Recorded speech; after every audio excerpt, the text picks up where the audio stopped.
home. There's a song of joy we're singing as we realize love's our real home. No sunshine alone. There are peaches warm out hanging in the sun, and cherries ripe picking by someone. I hear hummingbird waves beat a rhythm of love. Wildflowers are singing, we are here for everyone. And no soul sings alone. No one beats or soul. There's spark of life with this. It can exercise the soul. There's a song of joy we're singing and we realize love's our real home. Birds so sing low. The rivers kiss the mountains and the meadows feed the birds. And your laughter, I am certain, is sweetest sound I've ever heard. The gentle breeze blowing through your hair, and the smell of summer rain fills up the air. I love days we dance in the rain and laugh with no care. When I look into my heart, you're always dancing there, and no soul sings alone. No heart beats so soul. There's spark of life is that can exercise the soul. There's a song of joy we're singing and we realize love's our real home.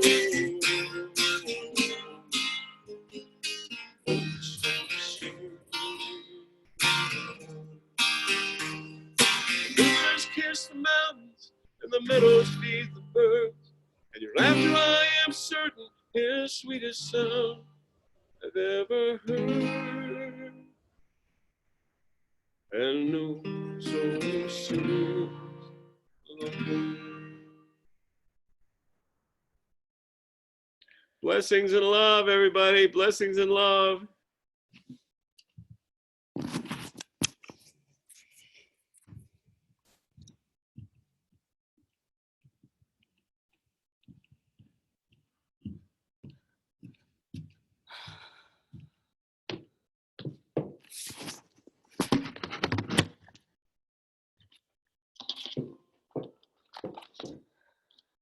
We welcome you here.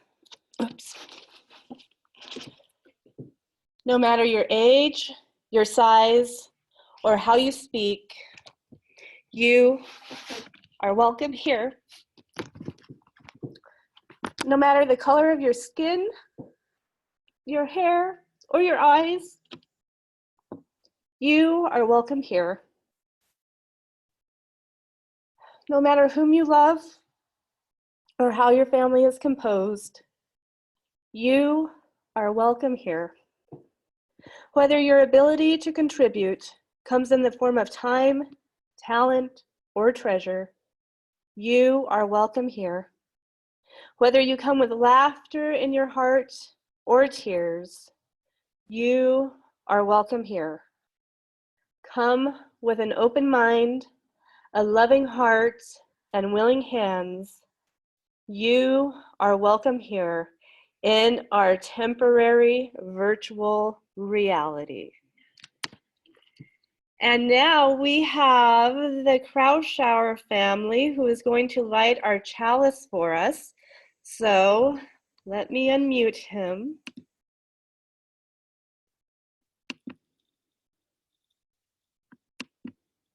Hold on, it's not unmuting. Okay. All right, there we go. Bye.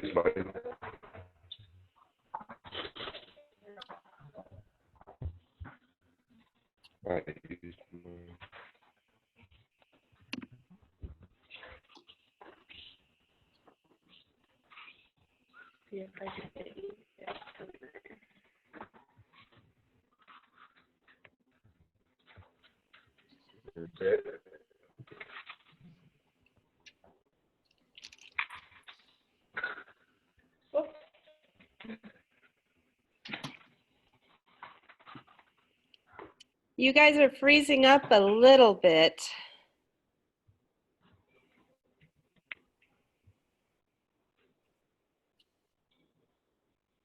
Okay.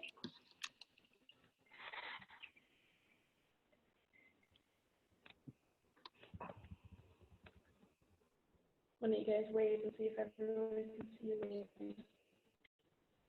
All right, their video's freezing up a little bit, but it looks like they lit the chalice. Should we say our chalice lighting together? Okay, I'm just fixing Okay, I don't have it written down, so hopefully we have this memorized. it there. How does it start? Help. Wait. We gather this hour as people of faith, with joys and sorrows, gifts and needs. We light this beacon of hope, sign of our quest for truth and meaning, in celebration of the life we share together. And I am not going to sing May We Shine a Light of Love for all of you. We'll figure that out with a better voice for next week. And now I'm going to unmute Chelsea, and we're going to have our time for all ages. Now, if you guys, there's two up in the right-hand corner. You can either have a speaker view or you can have a gallery view. If you click on that, so if you want to see everybody, you have a gallery view. If you just want to see whoever's speaking at the time, just hit the speaker view. So now, right now might be a good time for you to all go to speaker view. And Chelsea, hold on for a minute. It takes a minute to unmute you. There you go. Okay, hello, good morning, everybody. I'm so happy to be here with you all today, and I have a special story and some friends who are going to help me tell the story. It's called The 3 Questions. There was once a boy named Nikolai who sometimes felt uncertain about the right way to behave. I want to be a good person, he told his friends, but I don't always know the right thing to do. Nikolai's friends understood and they wanted to help him. If only I could find the answers to these 3 questions, he said. Then I would always know what to do. When is the best time to do things? Who is the most important person? And what is the best thing to do? His friends thought about the questions. Then Sonia, the bird, said, "To know the best time to do things, you must plan in advance." Gogol, the rabbit, said, "You will know when to do things if you watch and pay close attention." And Pushkin, the fox, who was just falling asleep, said, "You can't pay attention to everything. You need a pack to help you decide when to do things. For example, Gogol, an apple's gonna fall on your head. Bonk." Nikolai thought for a moment. Then he asked his second question. Who is the most important person? Sonia said, "The person who's closest to heaven," as she flew higher. Gogol said, "The person who knows how to take care of the sick," as he rubbed his sore head. And Pushkin said, "The people who make the rules are most important." Nikolai thought some more. Then he asked his last question. What is the right thing to do? "Flying," said Sonia. "Having fun all the time," said Gogol. "Fighting," said Pushkin. The boy thought for a long while. He loved his friends very much, but their answers didn't seem quite right for him. Then he had an idea. "I know," he thought, "I'll go visit Leo, the snake.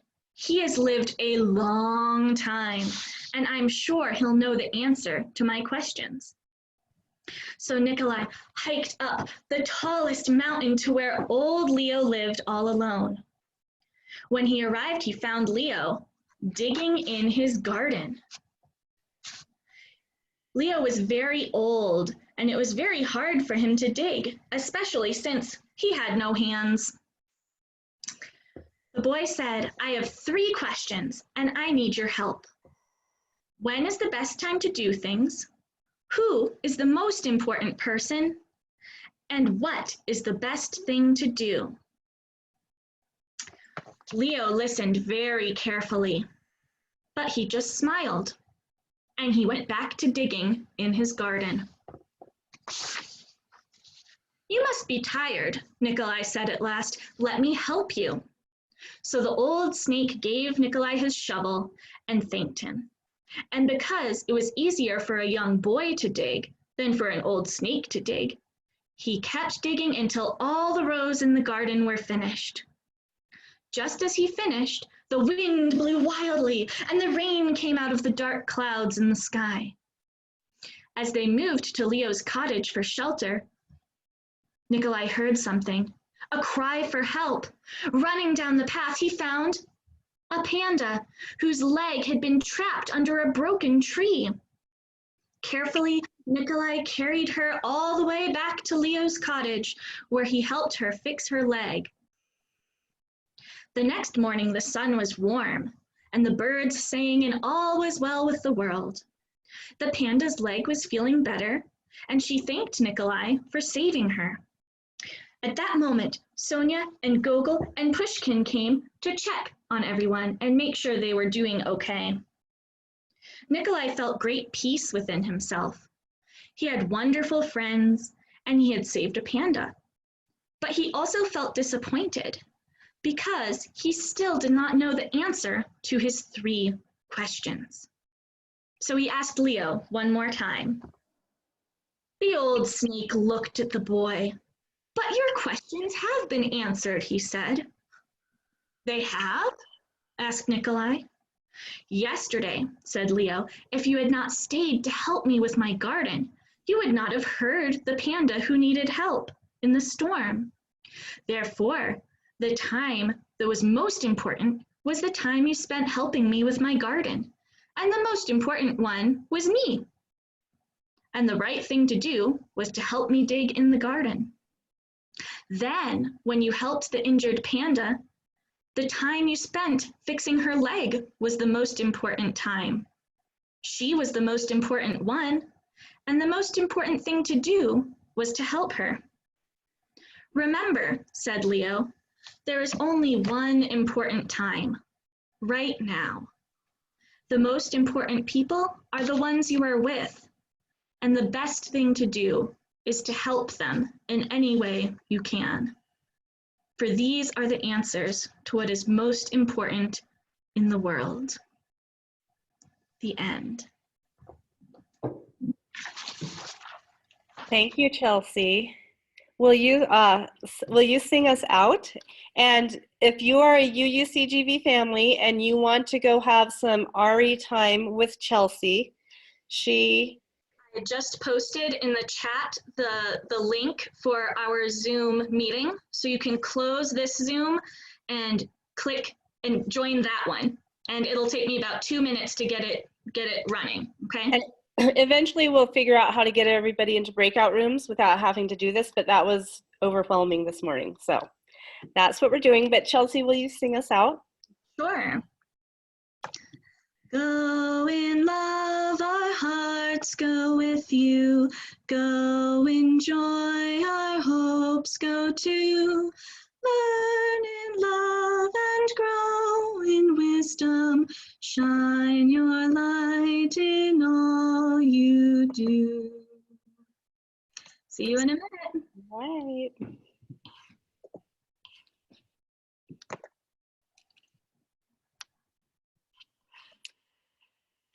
All right, our centering words this morning come from Rav Yosef.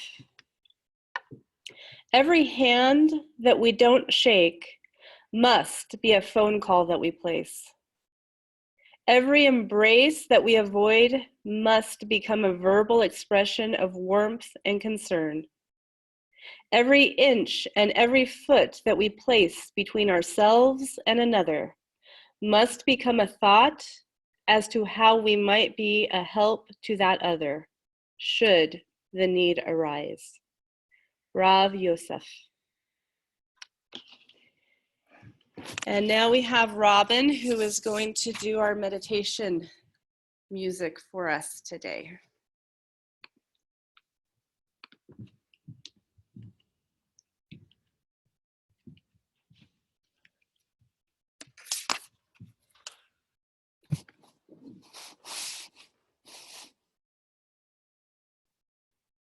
Good morning, everybody. Just want you all to take this time and breathe.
Is Mary Delbecq pinned on everybody else's screen?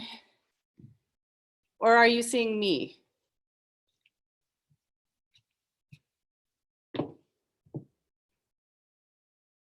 I'm gonna unmute us for just a second. Let's see. Who is everybody seeing right now? You. Seeing you. Okay, good. Kayla. Amber. All right, I'm gonna mute us back up. Me and Daniel.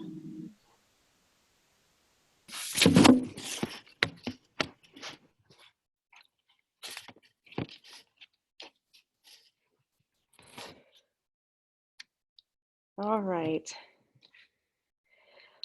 So, I wasn't supposed to be here this week. I was supposed to be flying back from Mexico today.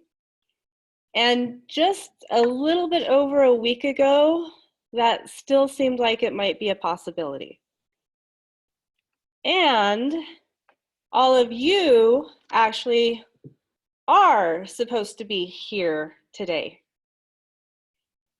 And Dwayne and Arlita are supposed to be sitting right over there. And Melissa and Khalil are supposed to be right back there.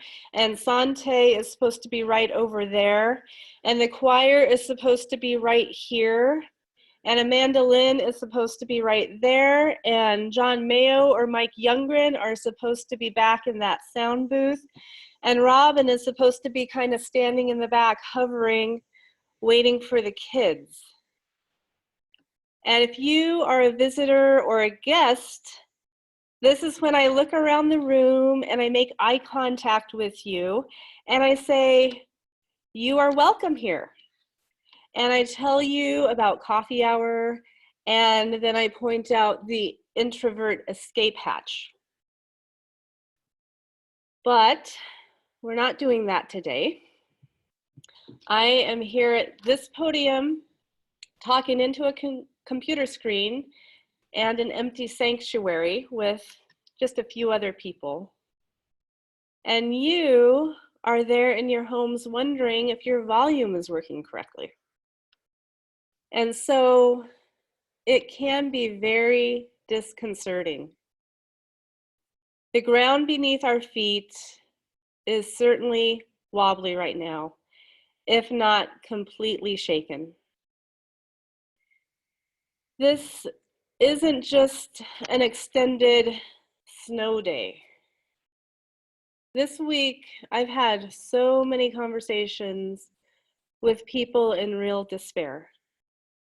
Wendy, we just lost our retirement. And Wendy, I'm one of those people who will die if I get this virus. And Wendy, I think my father might be passing away this week, and I don't know if I'll be allowed to go be with him. And so the question for me became today, do I pretend that everything is normal and just give a regular sermon today? Or do I turn this into a conversation with all of you about what a crazy and confusing, scary time this is? Or do I talk to you about hope? The hope that maybe we will enter into a new understanding of what it means to be a human being and what it means to be a collective humanity and what it means to be part of this interconnected web. And how perhaps even the earth is taking a deep breath of reprieve right now. Is that what I say? Or is that type of reframing a little bit too soon? Because right now, literally, people's lives are crashing down around them. And so, yes, perhaps that larger perspective will come, and perhaps that larger perspective is helpful for some of us, but is it right now? Is this the time? And I don't know. I believe that there's always a time for hope, and there's always a time for a larger perspective. But not always when your house is on fire. And with so many of us right now, our houses are on fire. So what I've come to today is that maybe it's not so much about either or, but both and. And maybe what I get to do today is acknowledge that these are very scary, uncertain times. And maybe it's also for me to remind us all that the sun is shining today and flowers are beginning to bloom.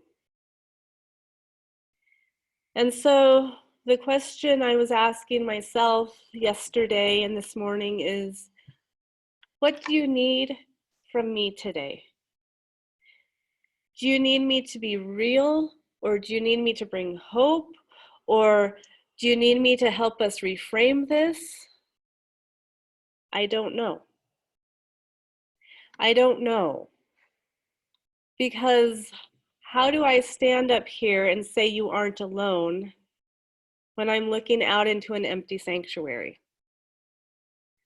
How do you actually believe that you're not alone when you look around your house and know that you're not supposed to go make contact with anybody? Last week, Dwayne said, there was this old man at the soup kitchen, and I know I wasn't supposed to, but he is a human being and he needed a hug. And maybe that was the wrong thing to do, but I went and I gave him a hug.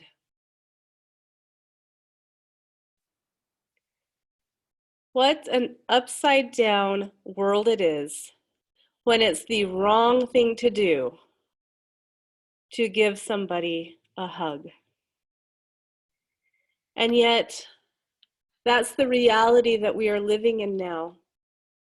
The reality that a hug could end somebody's life.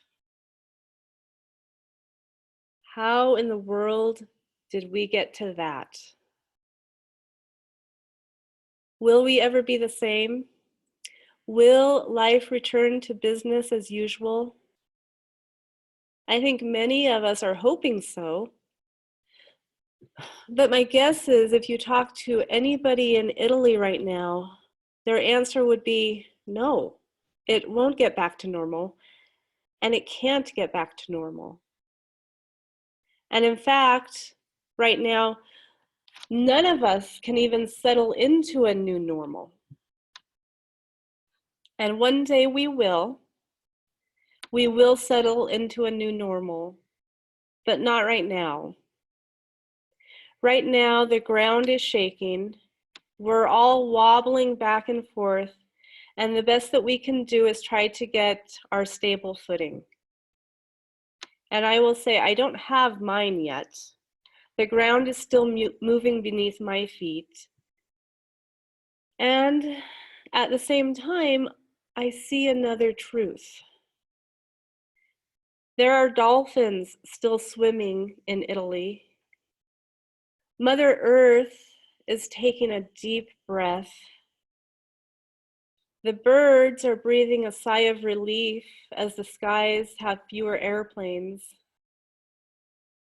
And I think about our truly interconnected nature. We talk about the interconnected web of life all the time, but now we're living it. Now that truth is coming to us in a new way, in a way that connects our head and our heart.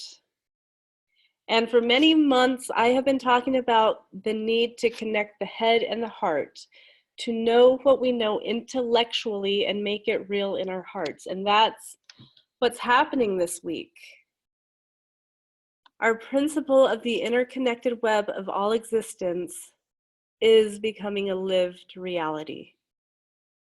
It is becoming a knowing with a capital K in a way that we used to just talk about and think about with our intellectual minds. But this week and in the months to come, we see so very clearly how interconnected we truly are.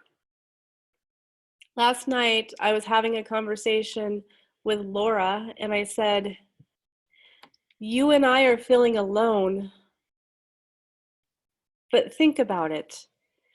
People in New York City are self-isolating. Everybody in California is self-isolating. People all over Europe and South America and the Middle East are self-isolating. They literally closed Las Vegas. That never happens. So, never has humanity shared a collective experience all over the world in the same way. And I want us just to take a minute to think about that. Think about the magnitude of that. Each one of us are feeling isolated in our own homes or in our own cars or wherever it is that we can find a little bit of safety. But collectively throughout the world, most of humanity is having that same collective experience. And that, if you think about it, is very, very profound. And there is a deep dichotomy that as hundreds of millions of people are being asked to feel a sense of isolation, as a collective humanity, we are all experiencing this sense of isolation together in the same time and space. And I don't have all of the words or my mind wrapped around that yet, but something very profound is happening. And it is happening on a level well beyond our day-to-day fear of running out of toilet paper. I'm not sure what it means. I'm not sure what it is ultimately going to look like on the other side of this, but it is very real. And so in that respect, I think it's also hopeful.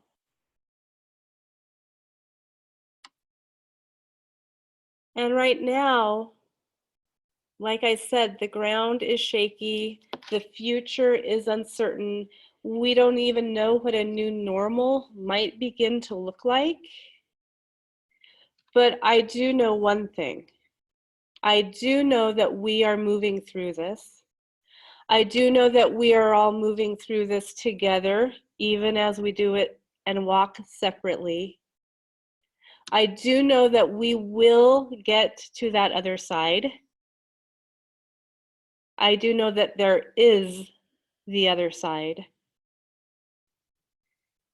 And in the meantime, I dream for the day that once again I can look at Dwayne and say, Dwayne, please come give me a big hug.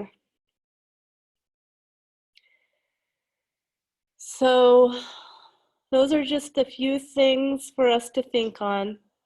Like I said, I don't have this all figured out, but something really important is happening.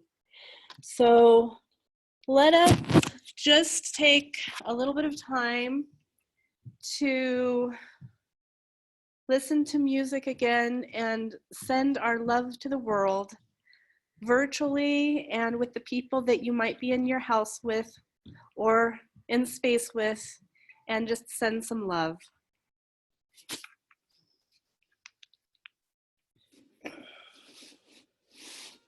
Hi guys, sending my love to the world and especially to you.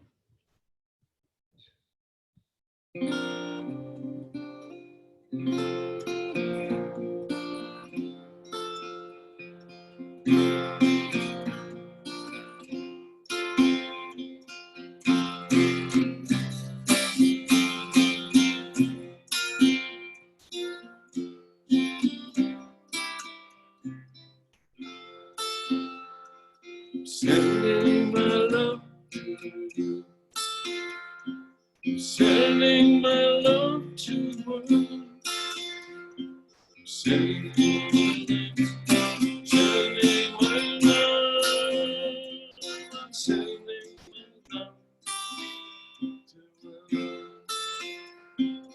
Feeling is love, feeling is love, my heart. Feeling is love, feeling is love, I'm feeling love, my heart. Feeling love, I'm feeling, just keeps healing, healing. Feeling is love, my heart. Living is love. Living is love, I am. Living is love. Living is love. Living is love, I am. Yeah, there's love in living. Just keep giving and giving. Living is love, I am.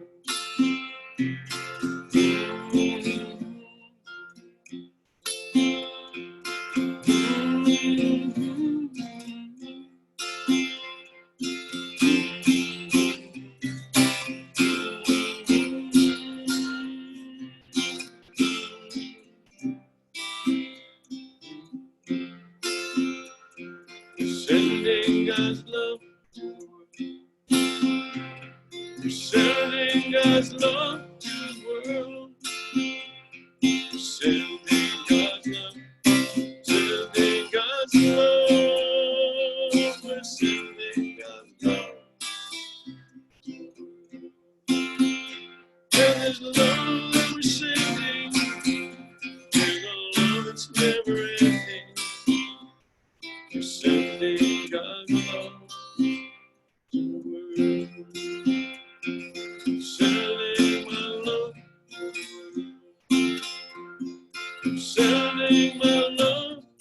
world. Sending my love to the world. Sending my love. Sending my love. I'm sending my love. Sending my love.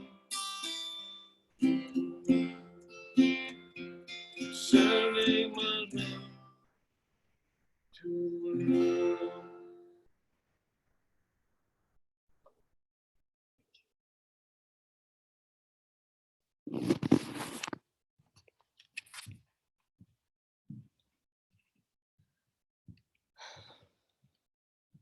Our closing words this morning come from Kitty O'Mara. And the people stayed home and read books and listened and rested and exercised and made art and played games and learned new ways of being and were still and listened more deeply. Some meditated, some prayed, some danced. Some met their shadows, and the people began to think differently. And the people healed. And in the absence of people living in ignorant, dangerous, mindless, and heartless ways, the earth began to heal. And when the danger passed and the people joined together again, they grieved their losses and made new choices and dreamed new images and created new ways to live and heal the earth fully as they had been healed. Kitty O'Mara. So now what I'm going to do is I am going to stop recording, but I'm going to open us up just for whoever wants to stay, and we'll have just a conversation together, and we're going to check in, and we're just going to see how everybody's doing.